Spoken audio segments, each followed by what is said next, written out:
बिस्मिल्लाहिर्रहमानिर्रहीम, अस्सलाम वालेकुम। आप देख रहे हैं हमारे यूट्यूब चैनल और मैं मोहम्मद हारून शिनवारी हूँ। नाजरीन, कल से पाकिस्तान की सियासत में इंतहाई हलचल मच चुकी है और कल से पाकिस्तान की सियासत में घंटों ब घंटों जो है वो सियासी हालात बदलती रही है। तो सबसे पहले हम इस व्लॉग में डिस्कस करने जा रहे हैं पंजाब के निगरान वज़ीर आला के लिए जो है वो नाम ज़ेर गौर है, तजवीज़ की गई है, उस पर हम बात करेंगे। दूसरे हम बात करेंगे कप्तान के ऐलान के बाद कराची वाले निकले आए हैं और तीसरी हम बात करेंगे कि कैसे जो है वो MQM को इलेक्शन के लिए राजी कर दिया गया।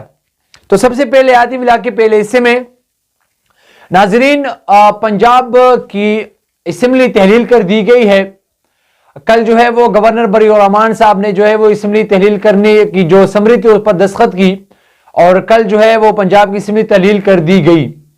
इसके बाद जो है वो निगरान सेटअप की बात हो रही है। तो जाहिर सी बात है निगरान सेटअप में जो है वो MQM यानी PDM वाले भी और पाकिस्तान तहरीक इंसाफ और काबलीग जो मुश्तरका है वो भी जो है वो नाम देंगे। अब जब नाम देंगे दोनों, तो एक नाम पर दोनों जो है वो गौर कर देंगे और एक नाम पर जो राजी हो जाएंगे और फिर वो जो है वो निगरान वज़ीर आला होंगे पंजाब के। तो अब PTI की जानिब से 3 नाम ज़ेर गौर है। इन 3 नामों में से है जो सबसे पहले ज़ेर गौर है वो है शोएब खट्टक साहब। शोएब खट्टक साहब जो है वो पुलिस की आला अफसर है और इमरान खान की करीबी जो है वो जाने जाते हैं। जब इमरान खान साहब वज़ीर आज़म थे तो इनके आई करीब था वो। दूसरा जो है वो डॉक्टर सुलेमान शाह साहब है, वो माहिर मईशत है, वो भी इमरान खान के नज़दीक समझा जाता है। तीसरे जो है वो PTI जानिब से जो गौर किया जा रहा है नामों पर, उसमें है वो डॉक्टर परवेज हसन साहब जो माहिर कानून है और ये नाम जो है वो अभी तक ज़ेर गौर है PTI की जानिब से, ये अभी तक फाइनल नहीं हुई। टोटल जो है वो 5 बंदों पर जो है वो गौर किया जाता है। 2 नाम जो है वो पर जिलाई साहब इमरान खान के साथ मुलाकात करेगा और उनमें जो है वो 2 नाम देंगे और उन 2 नामों में जो है वो मेरे ख्याल में एक आजम सुल्तान सुलेमान साहब है। आजम सुलेमान साहब जो है वो चीफ सेक्रेटरी है साबिका और इमरान खान साहब के साथ भी रह चुके हैं, ये इमरान खान साहब की भी करीबी है। इसके अलावा शहबाज शरीफ साहब जो वज़ीर आला पंजाब था उस वक्त भी उनके साथ काम किया हुआ है इसके साथ जो है वो उस्मान बुज़दार साहब के साथ भी उन्होंने काम किया हुआ है।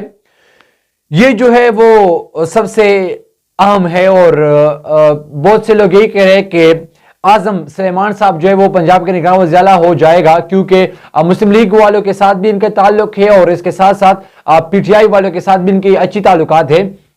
तो इन नाम आजम सुलेमान साहब जो है वो उसको निगरान वज़ीर आला जो है बनने का इम्कान ज्यादा है। इसके साथ साथ नासिर कौसर साहब है, वो भी जब इमरान खान साहब के साथ भी उन्होंने काम किया हुआ है। इसके अलावा नवाज शरीफ साहब के साथ भी उन्होंने काम किया हुआ है। इन 2 नाम यानी नासिर कौसर और आजम सुलेमान साहब पर जो है वो बहुत से लोग एक करे कि इनमें होंगे, इनमें जो है वो फिर आजम सुलेमान साहब जो है वो सबसे अहम है। अगर PTI और मुस्लिम लीग नून की जमातें इन नामों पर जो है वो राजी नहीं हुई तो फिर वो 2 नाम जो है वो PTI और 2 नाम जो है वो मुस्लिम लीग नून इलेक्शन कमीशन को भिजवा देंगे और फिर उन 4 नामों में से इलेक्शन कमीशन जो है वो नाम को जो है वो निगरान वज़ीर आला बनाया जाएगा। इसके अलावा कराची में जो इंतखाबात हो रहे हैं, बल्दियाती इंतखाबात कराची और हैदराबाद में, पहले तो ये इंतखाबात तकरीबन कोई काफ़ी अरसे से डिले होते जा रहे हैं, लेकिन जमात इस्लामी ने इसमें काफ़ी स्ट्रगल किया हुआ है, PTI ने इसमें काफ़ी स्ट्रगल किया हुआ है कि इलेक्शन जो है मुलतवी ना हो।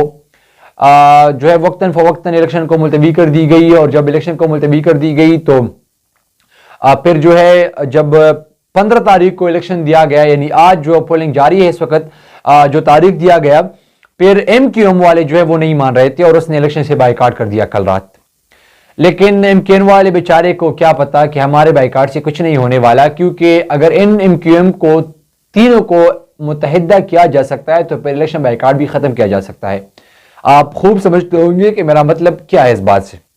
अगर पाकिस्तान के ताकतवर हल्के इन 3 जमातों को जो है वो एक कर सकते हैं, 3 जमातें तो नहीं थे, पहले एक जमात थी, फिर जो है वो 3 में तकसीम हुए, अब दोबारा जो है एक हो गई है, तो फिर इसने इलेक्शन से बाइकाट का ऐलान कर दिया। लेकिन आज फिर जो है वो इलेक्शन जो है वो लड़ रहे। इसमें जो है वो الیکشن میں MKM والے جو ہے وہ الیکشن میں حصہ لے رہے آج، چونکہ کل جو ہے اس نے بائیکاٹ کا اعلان کیا ہوا تھا. وہ کہتے ہیں کہ کسی جو ہے وہ عوام و تفہیم کے ساتھ حکومت کا حصہ بے رہی اور اس کے ساتھ ساتھ جو ہے وہ الیکشن بھی ہو جائے، اور یہ جو ہے وہ ہو رہی ہے. چونکہ پاکستان پیپلز پارٹی اور PDM جماعتیں یہ نہیں چاہتے تھے کہ الیکشن ٹائم پر ہو، کیونکہ ان کو جو ہے وہ شکست نظر آ رہی تھی اپنا. لیکن جماعت اسلامی نے بہت محنت کی اس کے اوپر. اب کراچی میں جو ہے وہ ٹوٹل 246 یونین کونسل ہے، اس کے علاوہ 7 اضلاع ہے، 25 ٹاؤن ہے، اور اس کے علاوہ حیدرآباد بھی ہے جس میں الیکشن جو ہے ابھی تک جاری ہے. الیکشن میں جو ہے وہ کچھ منٹس باقی ہے، کچھ منٹ بعد جو ہے وہ الیکشن کا عمل جو ہے وہ رک دیا جائے گا. اب اس وقت کی تیسری سب سے اہم بات یہ ہے کہ عمران خان صاحب نے ایک پیغام دیا اور ایک پیغام کے بعد سب کراچی والے نکلے پڑے. سب کراچی والے جو ہے نکل آئے. لوگ جو ہے ووٹ کے لیے نہیں نکل رہی، کیونکہ لوگوں کو پتا ہے کہ اگر ہم الیکشن کے لیے نکلے بھی تو کچھ نہیں ہونے والا.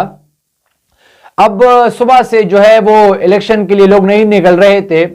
بعض لوگ اس کو سردی کا بہانہ بناتے تھے، تو بعض لوگ جو ہے وہ اس کو اور کچھ بہانے بناتے، لیکن حقیقت یہی تھی کہ یہ لوگ نہیں چاہتے تھے کہ الیکشن کے لیے اپنے ووٹ پول کرنے کے لیے باہر نکلے. اب جو ہے عمران خان صاحب نے ایک ٹویٹ کر دیا. ٹویٹ میں جو ہے کراچی والے، سکر والے، اس کے علاوہ پورے سندھ والوں کو انہوں نے ایک پیغام دیا، اور پیغام میں کیا کہا اور پیغام کے بعد ہوا کیا وہ ہم ڈسکس کریں گے. عمران خان نے اپنے ٹویٹ میں کہا، کراچی، حیدرآباد، دادو کے عوام کے لیے پیغام ہے کہ نکلیے، ووٹ ڈالیے. اگر وہ اپنی زندگی میں تبدیلی چاہتے ہیں تو اس کا آج بہت زیادہ ضروری ہے کہ وہ ووٹ کے لیے نکلے، اور اس کا ووٹ انتہائی اہم ہے. عمران خان نے ایک ٹویٹ کر دیا، بس ایک پیغام دے دیا عوام کو کہ اگر آپ اپنی قسمت بدلنا چاہتے ہو، اگر آپ کراچی اور سندھ کی حالات کو بدلنا چاہتے ہو تو آپ کو نکلنا ہوگا. آپ نے جو ہے وہ ووٹ ڈالنے ہوں گے، کیونکہ یہ لوگ جو سندھ پر براجمان ہے، یہ لوگ جو کافی عرصے سے سندھ پر جو ہے وہ راج کر رہے ہیں، یہ جو ڈاکو مافیا ہے جو سندھ پر حکومت کر رہے ہیں کافی عرصے سے، اس کو جو ہے ہمیں شکست دینی ہے، آپ کو نکلنا ہے. اس بیان کے بعد پوری کراچی نکل پڑی اور اس نے ووٹ جو ہے وہ کاسٹ کر دیا. اب بعض لوگ جو ہے، اب کچھ لوگ جو ہے اس کو یہی سمجھ رہے ہیں کہ ابھی تک لوگ اس لیے نہیں نکل رہے کہ کیونکہ سردی زیادہ تھی، اور اب جو ہے وہ موسم جو ہے وہ ٹھیک ہو گیا ہے، سردی میں کمی آئی ہے اس لیے لوگ نکل آئے. لیکن ایسا بالکل نہیں ہے. عمران خان صاحب کی ٹویٹ کے بعد پوری کراچی نکل آئی ہے، پورے حیدرآباد نکل آئی ہے، پوری دادو نکل آئی ہے، سب لوگ نکل آئی ہے. خان صاحب کی آواز پر، کپتان کی آواز پر سب نے لبیک کہہ دیا ہے، اور لبیک آواز کے بعد سب نکل آئے اور اس نے جو ہے اپنا ووٹ جو ہے وہ کاسٹ کر دی ہوئی ہے. عمران خان صاحب نے جو ہے پیغام دیا کہ پولنگ سٹیشن پر جو ہے وہ رش بڑھ گئی ہے. جب عمران خان صاحب نے پیغام دیا تو یک دم پولنگ سٹیشن پر جو ہے وہ رش بڑھ گئی، اور لوگ بھی حیران تھے، پولنگ سٹیشن والے لوگ بھی، عملہ بھی حیران تھا کہ یہ کیا ہوا، اچانک لوگ کیوں اتنی زیادہ ہوئی، رش کیوں زیادہ ہو گیا. لیکن اس کو پتہ نہیں تھا کہ پاکستان کی خان نے، کپتان نے جو ہے وہ ٹویٹ کر دیا ہوا ہے، اور اس ٹویٹ کے بعد جو ہے سب لوگوں نے جو ہے اس کو جو ہے وہ نکل آئے. اب ذرا سوچئے کہ خان صاحب ابھی کراچی گیا نہیں، خان صاحب نے وہاں پر کمپین نہیں کیا، خان صاحب سندھ گیا نہیں، خان صاحب نے سندھ کے اندر کمپین نہیں کیا، وہ لوگوں کے ساتھ نہیں ملا، وہ لوگوں کے ساتھ جو ہے وہ جلسوں جلوسوں میں نہیں ملے، اور اس نے جو ہے وہاں پر جلوسی نہیں کی، اس نے جو ہے وہاں پر جلسے نہیں کی. ایک ٹویٹ کے ذریعے، ایک پیغام کے ذریعے اگر پورے لوگ جو ہے وہ نکل سکتے ہیں، ایک جملے کے، عمران خان کے ایک جملے پر، اس نے 2 جملے بھی نہیں کہے، صرف ایک جملہ کہا کہ نکلو، اور لوگ نکل پڑے. ایک سٹیٹمنٹ کے بعد جو ہے وہ سب لوگ نکل آئے، نکل پڑے لوگ سب. اور ذرا سوچئے اگر یہ عمران خان سندھ کے اندر انتخابات کے لیے کمپین کرے گا، اگر یہ عمران خان سندھ کے اندر انتخابات کے لیے جو وہ ڈور ٹو ڈور جائے گا، گھر گھر جائے گا، جلسے جلوس کرے گا، تو پھر آپ کا کیا حال ہوگا ذرا سوچئے. اب تک لیے اتنا ہی، اگلی بلاک لے دیجیے اجازت. اللہ